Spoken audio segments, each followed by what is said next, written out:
Welcome to Novara Live. I'm Aaron Bastani. This evening I have the immense pleasure of being joined down the line by Barnaby Raine. On tonight's show, we'll be discussing riots in Cardiff, how the Tories have thought up yet another way to make Britain's rail system even worse, and the chaos of Shell's shareholder meeting getting stormed by activists. Stay tuned for that one. Suella Braverman is starting to look like she's on borrowed time. And it's not just me that thinks it. Former Tory advisor Claire Pearsall has appeared on Sky News, where she made this prediction. She's safe. I think she's probably safe for today. I wouldn't like to look at her future for any longer than the end of the week. Oh, wow. Let's see what happens, Claire. Goodness me, you might be back by Friday. It all began with the news that Braverman may have asked civil servants to book her onto a private speed awareness course. That was after she got a speeding ticket and allegedly didn't want to be recognised on a public course. Now, if true, that's likely to be a breach of the ministerial code. But would it be enough to put her out of a job? Well, new revelations today are certainly increasing the pressure to act on Prime Minister Rishi Sunak. The Mirror has reported that the Lib Dem chief whip has written to the Cabinet Office demanding that Braverman comes clean over claims she told an aide to lie on her behalf to a Mirror journalist. According to the Mirror, it contacted Braverman's office 7 weeks ago and asked whether she'd received a speeding ticket last summer. Now, her advisor denied it 4 times, and that led to this exchange in Parliament. At the heart of the Home Secretary's responsibility is to ensure that laws are fairly enforced for all. But when she got a speeding penalty, it seems she sought special treatment, a private course, and asked civil servants to help. She refused to say what she asked civil servants to do, so I ask her that again, and to also tell us whether she authorised her special advisor to tell journalists that there wasn't a speeding penalty when there was. Well, Mr. Speaker, as I've said earlier, in the summer of last year, I was speeding. I regret that. I paid the fine and I accepted the points. At no time did I seek to avoid the sanction. This is what is serious here is the priorities of the British people. I'm getting on with the job of delivering for the British people a record number of police officers, a plan to stop the boats, and standing up for crime and policing. I only wish the Labour Party would focus on the priorities too. Suella Braverman there was very careful not to answer the question. Could it be because lying to Parliament is definitely a sackable offence? Perhaps. And that's not the end of potential trouble for Braverman, because The Independent has today broken potentially a brand new scandal. The story claims that Braverman had links to the Rwandan government before she became Home Secretary and that she failed to disclose those connections when she got the job last year. The article goes on to say this. The Home Secretary co-founded a charity called the Africa Justice Foundation with Cherie Blair, which trained Rwandan government lawyers between 2010 and 2015. Important to say that's prior to her becoming an MP. Several people the charity worked with are now key members of President Paul Kagame's government and are involved in the UK's £140 million deal to send asylum seekers to Rwanda. The charity raised £300,000 to send government lawyers from Rwanda on training courses in British universities, and Braverman remained a director until 2015, the year that she entered Parliament. But is that necessarily a problem for her? The Independent goes on to report this. Official guidelines state that ministers must complete a written declaration on appointment, which must be, quote, comprehensive, and even in instances where a particular interest may not appear relevant to the office held, err on the side of disclosure so that the fullest advice can be offered in return. Directorships and links to charities are listed as examples of information that must be given, and The Independent understands that any past connections with foreign governments are particularly sensitive. So let's get this straight. Braverman was the co-founder and director of a charity, giving her direct contact with the senior officials of a foreign government, a government that stands accused, it should be added, of multiple human rights failings and massive electoral irregularities. And then, while in charge of a scheme worth hundreds of millions of pounds with that government, she doesn't think it's necessary to declare those connections. Seems legit. Alan Graham is former head of the Committee of Standards on Public Life. He told The Independent this: if the Rwanda policy was there when she produced a declaration of interest and did not include it, then I would have thought that could be a breach of the ministerial code. It would be a personal failure that the Prime Minister should address and may want to consult his ethics advisor on. So what does Braverman have to say about all of this? A spokesperson of the Home Secretary denies that she had any links to Rwanda. They say that Braverman didn't disclose her connections to the country because it was, quote, not relevant. Does this spell the end of Suella Braverman? You might recall I was talking to Michael Walker on Friday's show. I was a little bit circumspect, but then I was circumspect with regards to Kate Gate, and I certainly got my fingers burnt on that. And I was a bit, like I say, circumspect this morning too about the Independent story. But having seen the actual guidelines that are given to ministers, I think she's in deep trouble. Not just for this story this morning, but for what we reported last week as well. Multiple cases, potentially, of misconduct. And I think, as that lady said on Sky News this morning, it's a matter of when, not if, Suella Braverman has to go. What you're seeing here are scenes that took place last night during a riot in Cardiff. The events took place in the Ely district of the city and were triggered by the death of two boys, now named as 16-year-old Kyrie Sullivan and 15-year-old Harvey Evans. They died in a collision while riding an e-bike. The riots that followed saw between 100 and 150 people gather in Ely in a standoff against the police. And over several hours, fireworks, stones and other missiles were thrown at police officers. I just left and come straight down here. Fireworks. Fireworks. We're on a fucking go now. Bloody hell.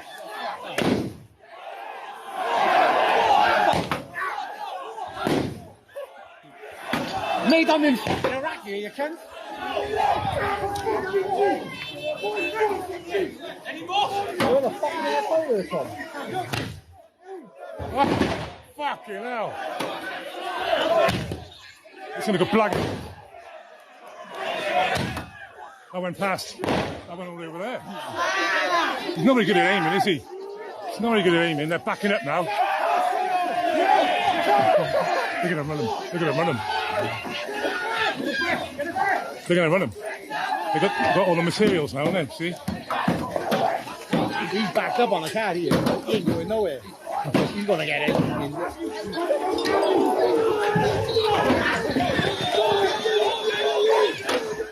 Serious scenes there in South Wales. One member of the public was also attacked by rioters after he was accused of being an undercover police officer. And there were also scenes like this, as several cars were set alight, and across the entire evening, 11 police officers were injured. Multiple arrests have now been made. And immediately after the collision that killed the boys, it was rumoured in the community that they were being chased by the police when it happened, that there was a causal relationship between a police chase and their tragic deaths. That was denied by South Wales Police and Crime Commissioner Alan Michaels, and that denial was broadcast uncritically by several media outlets, like this headline from ITV News. False rumours of police chase in teenager death sparked Cardiff riots, says police boss. But now, today, new CCTV footage that was released just before we went live suggests the community was right all along. It was recorded just moments before the crash, and as you can see, the boys speed past on their e-bike with a police van in hot pursuit. Jenny Sampson was godmother to Harvey, one of the boys who's died, as well as the person who identified the bodies of the dead boys. Her testimony to Sky News also suggests the police were behaving badly. Basically, we were all at the scene and the police just was having none of it. They wouldn't let the dads come up and see their own kids laying on the floor. They were under stress. They were just kept saying that we'll let you know in a minute, we'll let you know, we're still waiting ourselves. Wouldn't even let them do nothing. It was disgusting how they treated them.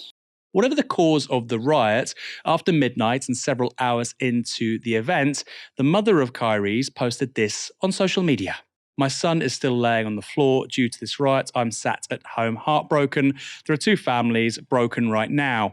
I just want to see my son and I can't because of this riot that has happened. Please, I beg you all to stop and let my son be moved to hospital so I can see him. We need to see our sons.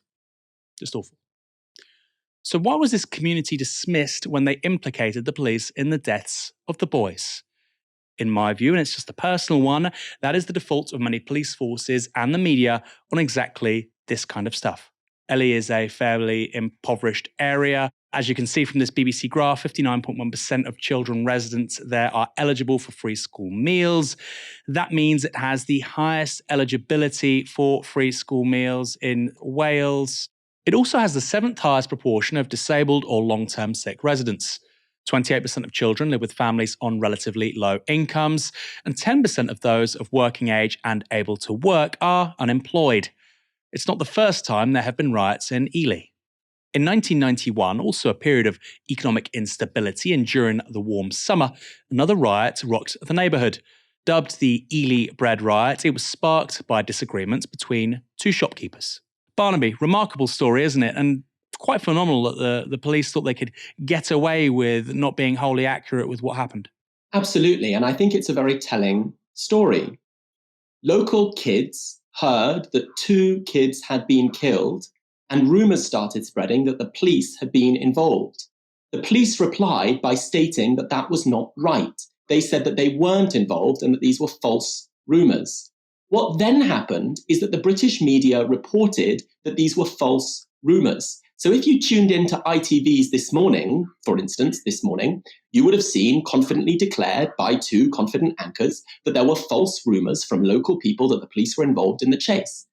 It's only because we've got CCTV that we know that, in fact, at some point, the police were involved in the chase.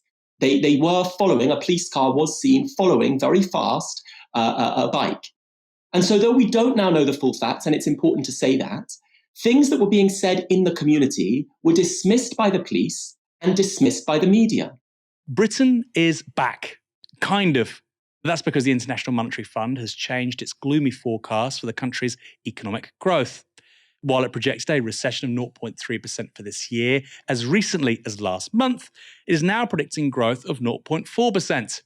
After that, the IMF now expects GDP growth of 1% in 2024 and 2% in both 2025 and 2026. It's always 2% a few years from now, isn't it? The Chancellor, Jeremy Hunt, was pleased. He tweeted this thread: "My take on today's IMF news conference, a major upgrade to our forecasted economic growth of 0.7 points. IMF credits our action to restore financial stability." He means really after his predecessor, Nadhim Zahawi and Liz Truss, of course. "They confirm our long-term growth prospects are now stronger than in Germany, France and Italy. There are some challenges, including the jobs market, which is still feeling the long-term effects from the pandemic. But the IMF praises our massive free childcare policy and other budget measures to upskill our domestic workforce and get more Brits back into work. Business investment is another challenge, but the IMF welcomes my, quote, full expensing policy in the budget." I love all this bragging. It's kind of very Trumpian. "This is a £27 billion business tax cut, meaning the UK has the joint most generous capital allowance in the OECD. They say will have a positive effect on growth." The IMF now joins the OBR, the Office for Budget Responsibility, and the Bank of England in forecasting the UK will avoid recession. This is a decisive vote of confidence in the UK's economic management. We now need to keep a tight focus on our plan to halve inflation, grow the economy, and reduce debt. There's not been much good news to the Tories, so could this mark a turning point?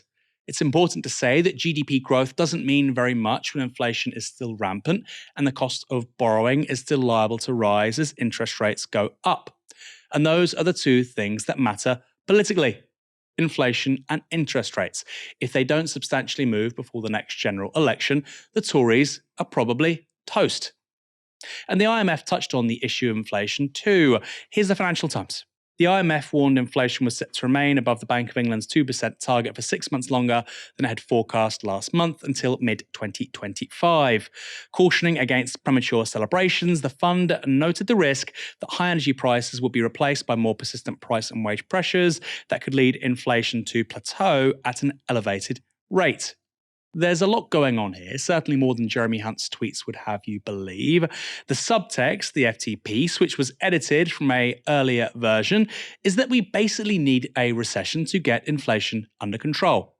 We have higher growth because inflation is higher, and to get lower inflation, we'll probably need lower growth than what we have, which it should be said is already pretty low. Despite the bragging by Jeremy Hunt, 0.4% growth was never really considered especially impressive. And then there's the issue of wages, with the IMF saying wage growth is one reason why the economy is now set to grow. But they also claim rising wages will lead to higher inflation. Jeremy Hunt welcomes the growth projections, but he wants wages to rise less quickly, which, according to the IMF, would mean lower growth. All rather complicated. It's almost like politicians and the media don't really communicate these things properly to the public. And while the economy is set to expand by 0.4% this year, according to the IMF anyway, initial estimates regarding net immigration point to at least 600,000 new people. So the economy expands by 0.4%, but the UK's population grows by 0.9%. In other words, on a per-head basis, Britain is in, I'll use the R word, recession. In terms of output per person, it is in decline. But something as nuanced as explaining that seems to be beyond most of the media coverage that I've seen. It's almost like they don't want people to be properly informed. There's a lot of chutzpah from Jeremy Hunt here. It's a kind of almost comical chutzpah. He's celebrating Britain being upgraded back from truly disastrous forecasts. Why was Britain on those disastrous forecasts? Why was Britain doing so much worse than its European neighbours and competitors?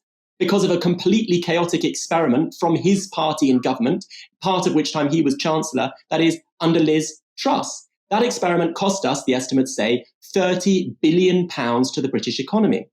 In higher interest rates, it cost people higher mortgage payments. That meant higher rent payments for lots of people. £30 billion loss meant a big black hole in funding for schools and hospitals and the wages of the hardworking people, from teachers to nurses, who work in them. All of those people suffered, and the economy took a hit because of chaotic decisions taken on an ideological basis by leadership of the Conservative Party. That's the mess that Jeremy Hunt is cleaning up now, a mess entirely of his party's own making. And so to celebrate the fact that he's done a little better at restoring the basic capitalist stability that has been the flatlining British economy for the last 10 years, anemic growth, low productivity, minimal investment in public services, and people's living standards falling, to celebrate the return to that norm from a truly clusterfuck catastrophic norm presided over by Liz Truss and Kwasi Kwarteng, neither of whom have even apologized while people's living standards went through the floor. That is a really, really strange day from Jeremy Hunt. But it's the kind of disingenuous spin that I think we've come to expect from British governments and from the British Conservative Party.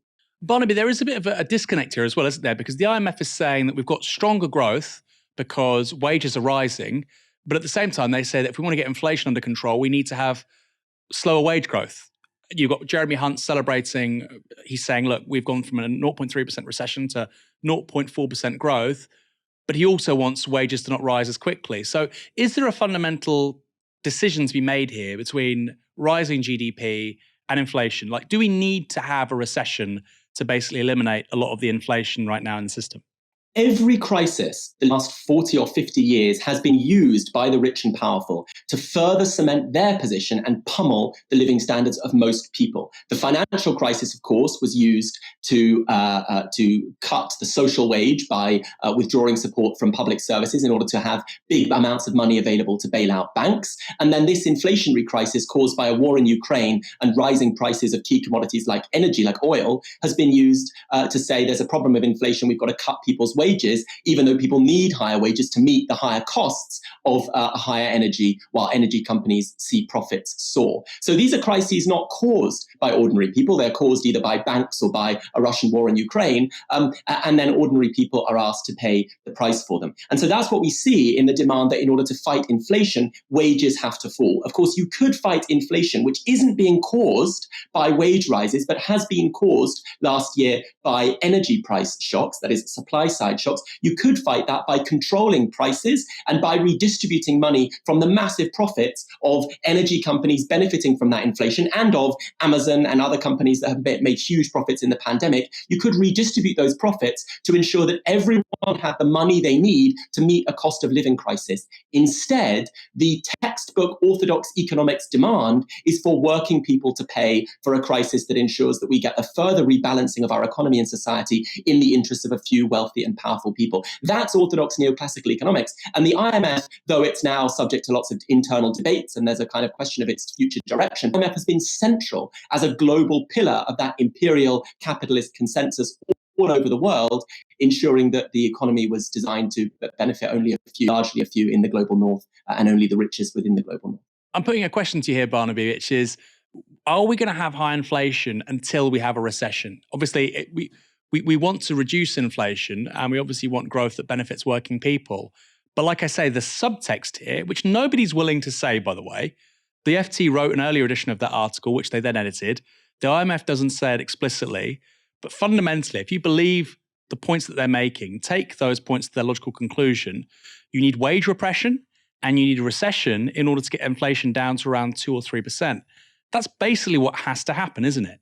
There is a political choice about how you fight inflation. So you can fight inflation by cutting the purchasing power of millions and millions of people by holding wages back. Or in an era where we have record profits higher than they've ever been in recorded British economic history, you can attack inflation by attacking those profits. So that would mean controlling prices on some commodities whose massive price causing inflation, above all, energy and commodities related to energy, also food prices. So you could control prices. You could make companies, big supermarkets, for example, pay for those controls on prices. And then you could tax the wealthy in order to ensure raising benefits to keep them in line with inflation and raising public sector pay to keep them in line with inflation, while also ensuring that unions have the power to act, changing our anti-union laws so that unions have the power to act in the private sector to get wage rises that keep track with inflation. All of that's perfectly possible, and it's affordable, because we now face an inflationary crisis coming alongside not a crisis in the profit rate, not a crisis for capitalists, but massive profits for those capitalists. So we could redistribute that money, but instead the political choice of the Conservative Party, of most of the ideologues, though not all, I should say, at the International Monetary Fund, the political choice is the same as it was in the 1980s under Thatcher, which is to fight inflation by inducing a contraction in the economy, a deflationary policy that fights inflation by cutting demand, adding people to the unemployment rolls, and cutting the pay of those in work. That's the ideological and political choice, but it's not the only option in an era of high inflation and high profits. We could attack profits rather than wages. I agree with all of that, but I would add that we do want to dampen down demand. It's just we want to dampen down demand for very rich people. That probably will have something of an impact on headline GDP statistics. But that's an argument for another day, which is to say that growth doesn't always benefit working people. Very rarely the case, in fact. Despite inventing trains, it's fair to say Britain isn't at the cutting edge of modern rail. Sure, we have HS2 on the way, but compared to the Shinkansen of Japan or high-speed rail in China, France or Spain, the system feels rather antiquated. But it isn't quite antiquated enough, apparently. That's because the government have come up with a new way for Britain's rail system to become even more crap. The Times reports this. Operators have been told that they should stop providing Wi-Fi unless they can demonstrate its business justification, in a move that will infuriate passengers. The move is being pushed by the Department for Transport in an attempt to cut costs as it looks to reform all aspects of the railway. Virtually all operators provide Wi-Fi free of charge at present. The department insists that it is looking for value for money and that Wi-Fi is low on passengers' priorities, particularly on shorter journeys. It is also examining whether or not to upgrade Wi-Fi equipment installed in the middle of the last decade on longer routes. The story was revealed by author and railway historian Christian Wolmar on his podcast, Calling All Stations. He branded it, quote, a ridiculous measure, and said this. The DfT actually wants to reduce the quality of the train service by saying to passengers, sorry, you can't access Wi-Fi. It's all about saving money. But we're trying to attract commuters back on the railway, and people like to get on their phone or laptops. They're going backwards. My view is that Wi-Fi is essential as toilets now. Oh, I won't go quite that far. People expect to be connected. And now we all know that Wi-Fi on Britain's trains is patchy at best, but that's an argument to improve it, not scrap it altogether. It's like having a button on your keyboard that no longer works, and rather than just trying to fix it or maybe even buy a new keyboard, you say, that's it, I don't need a computer anymore. I'll do everything on my phone. I'll write my university coursework on my iPhone 10. Nobody sensible would think that. But right now, the core advantage of rail over air for longer journeys or rail over cars for shorter ones is the fact that you can work while on the train. But that isn't something that the government seems to care about. And given Rishi Sunak personally prefers travelling by helicopter, you can begin to understand why. It's almost like the government are pathologically committed to reducing Britain's productivity. How do we address the productivity puzzle? I know. Let's remove Wi-Fi from trains packed with commuting workers. And while we're at it, why don't we remove the seats too? Just stand up for a few hours or sit on the floor. Meanwhile, in France, trains offer free Wi-Fi as they travel as fast as 300 kilometers per hour. And today, they've announced a world first. Here is Clément Beaune, basically France's Minister for Transport, on Twitter earlier today. This morning, the ban on airlines and the event in an alternative of less than 2.5 hours by train becomes a reality. This is a major signal and a world first. We continue.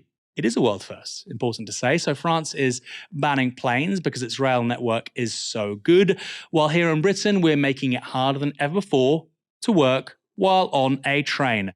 It is very telling that the British state's growth model does not involve a serious, sustainable plan to invest in industries that means that we can upskill the workforce, increase productivity, and generate sustained growth. Instead, the growth model of the last 30 and 40 and 50 years has largely been parasitic. It's been about taking from growth that was developed in the post-war period, taking, for example, from the infrastructure developed in our railways, and attempting to ensure quick profits for a few, some of them then donate to the Conservative Party, quick profits for a few at the expense of most of us. So rather than developing a world-class railway system, which we always needed, and which we need even more now in an era of climate catastrophe, so that we don't have to take short-term flights of the kind that Rishi Sunak takes every other day, it seems, when he gets on a helicopter to go down the road, rather than investing in a kind of up-to-date, world-class transport system, instead, we have profiteers taking from the transport system developed over decades and using that infrastructure to raise ticket prices and profit as private bosses since privatization. That's the model, more broadly, of the British economy. You take from things developed in the past. That's how Thatcher funded massive unemployment benefit payments from her policies, by taking from the bung of North Sea oil rather than investing it sustainably like the Norwegians did. So you take in a parasitic way in order to profit for a few. That's the model of British capitalism, and that's why it's no surprise that while other countries are investing in railways, Britain's Prime Minister would rather sit and watch things burn while his friends profit. Shareholders of the energy giant Shell have gathered in London to hear just how much money they'll be making this year. And let me tell you, it's a lot. The company made record profits of £32 billion last year, but before the shareholders and business school execs got to do their best Scrooge McDuck impressions, diving into their hoards of cash, this happened. Shell must fall! Shut down Shell! Shut down Shell! Shut down Shell! Shut down Shell! Shut down! As climate protesters stormed the stage, things only escalated.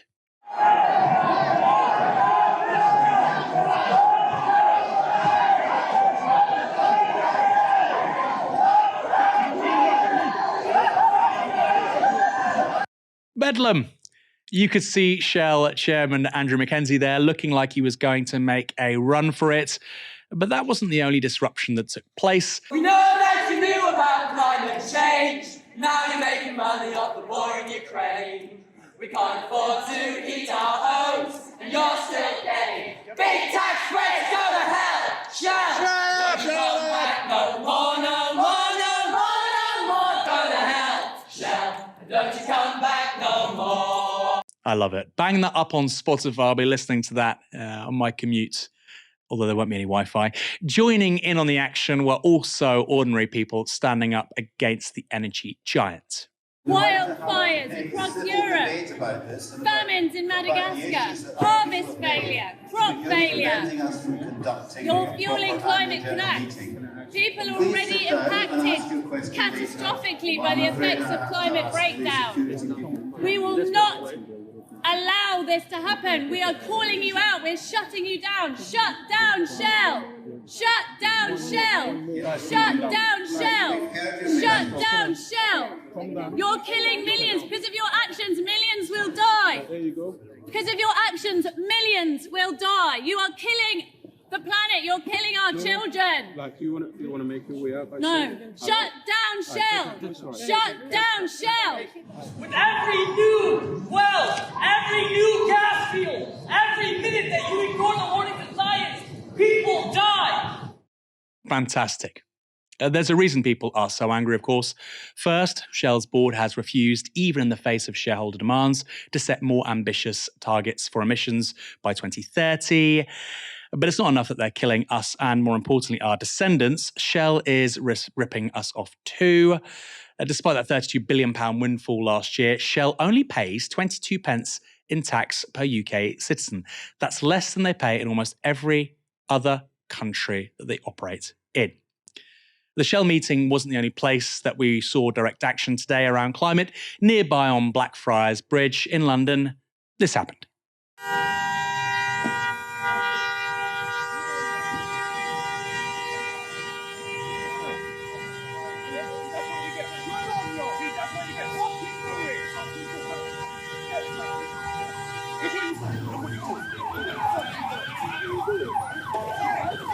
You're fucking insulting. GTO for 6 on active will get you locked. Is that fine? Get off the van! Get off the van! Get off my truck! Yeah, really, Mummy.